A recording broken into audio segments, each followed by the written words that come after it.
I remember the day my daughter came home from school and told me she wanted to be an astronaut. I smiled. Her teacher laughed, and in that tiny moment, barely a second long, something shifted. Now, to be fair, that teacher wasn't a bad person. She was probably just tired. It was a Monday. And let's be honest, teachers are always tired on Mondays. But that laugh, that small, harmless, well meaning laugh, it cost something. Something invisible, something quiet, but something we can never fully get back.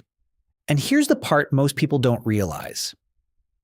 That exact moment, it's happening in homes, in classrooms, in conversations, all around us, every single day. So let me ask you something, honestly. When was the last time your child told you their dream? And instead of guiding them towards something practical, you simply said, yes, tell me more. No correction, no redirection, no quiet adjustment toward reality.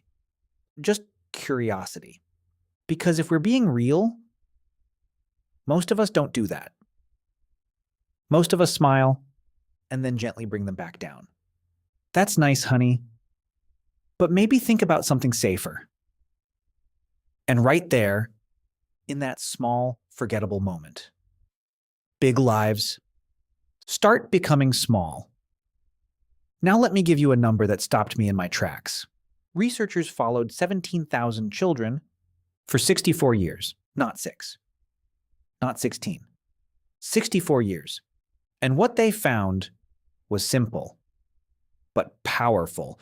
When it comes to how much children achieve in life, big dreams matter just as much, if not more, than IQ or family background. Not test scores, not which neighborhood you live in, not how many extracurriculars you packed into their schedule. Dreams. Let that sink in, because it gets deeper. Parents' expectations for their children had more influence on their future success than socioeconomic status, which means this. You, right now, sitting wherever you are, have more influence over your child's future than their zip code, more than their school, more than their grades, more than their environment. And here's the uncomfortable truth. Most of us are using that influence to lower the bar. Now pause for a second, because this next number changes everything. According to global research, 65% of children entering school today will work in jobs that don't even exist yet. Think about that.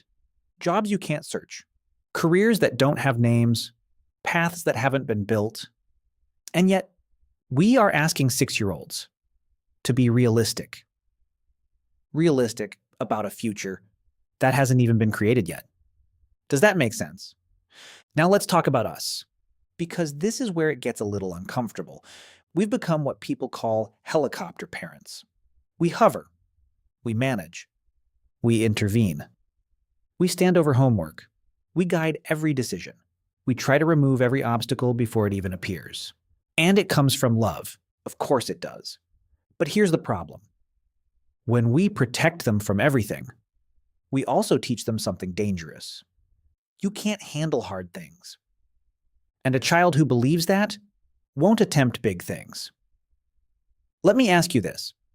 When was the last time your child struggled and you didn't step in? Not because you didn't care, but because you trusted them to figure it out.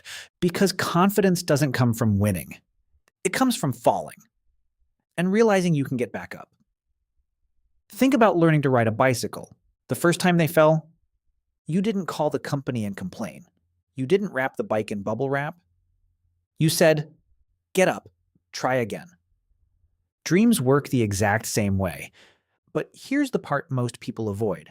Children are always watching, not what we say, but what we do. You can't tell your child to dream big while you've quietly stopped dreaming yourself. They see that. They notice the hesitation, the excuses, the self-doubt. So let me ask you something. When was the last time you chased something that scared you? Not something safe, not something comfortable, something that made your stomach flip a little. Something you almost didn't say out loud. Because if you stop trying, they learn to stop trying too. So what's the alternative? How do we actually raise children who dream big and believe they can achieve it? It starts with something simple, almost too simple. Listening, not fixing, not guiding, not reshaping, just listening. Because the fastest way to kill a dream is to interrupt it. Let them talk. Let them explore. Let them believe, even if it sounds unrealistic to you. Because the moment you shrink it, they learn something powerful. That dreaming is embarrassing. And once a child feels that, they stop sharing. Then they stop dreaming. And eventually, they stop trying. Now here's where most parents get uncomfortable. We think we are helping our kids by protecting them from failure. We smooth the road. We remove the obstacles. We make sure everything works out. But what we're actually teaching them is this. You are not strong enough to handle difficulty. And that belief limits everything, because a child who avoids failure also avoids growth. Instead, teach them to recover. Teach them to try again. Teach them that effort matters, because resilience is built early, not later. Now let's get practical, because knowing this isn't enough. First, ask better questions. Not, what do you want to be when you grow up? That question is overwhelming, even for adults. Instead, ask, what do you want to try? What excites you? What do you want to get better at? Open-ended. No pressure. No wrong answers.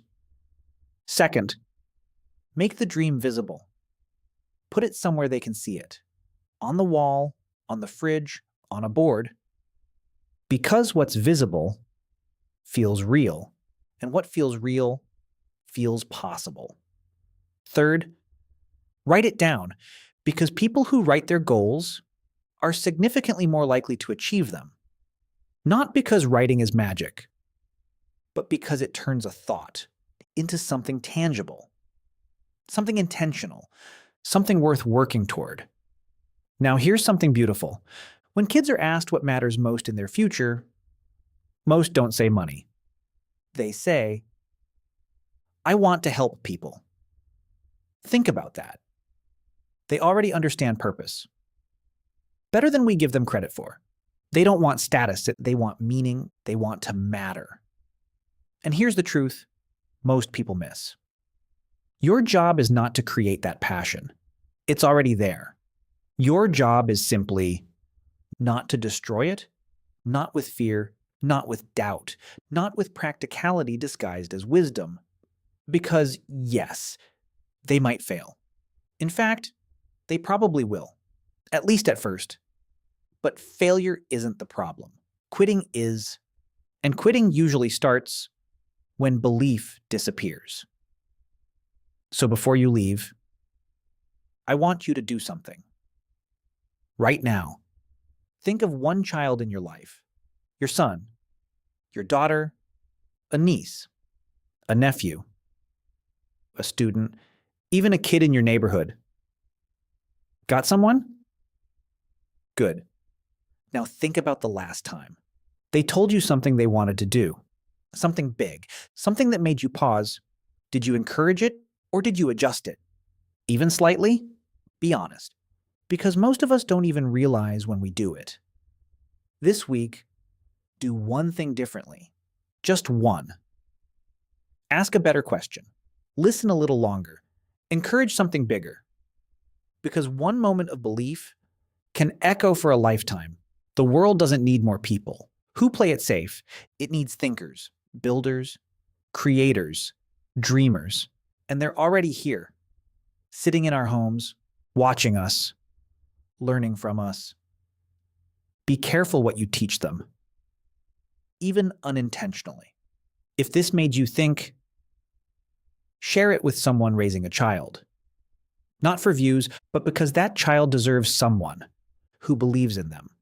And if you're new here, welcome. This is where we talk about what truly matters for kids, for families, for building meaningful lives, subscribe, and I'll see you next week.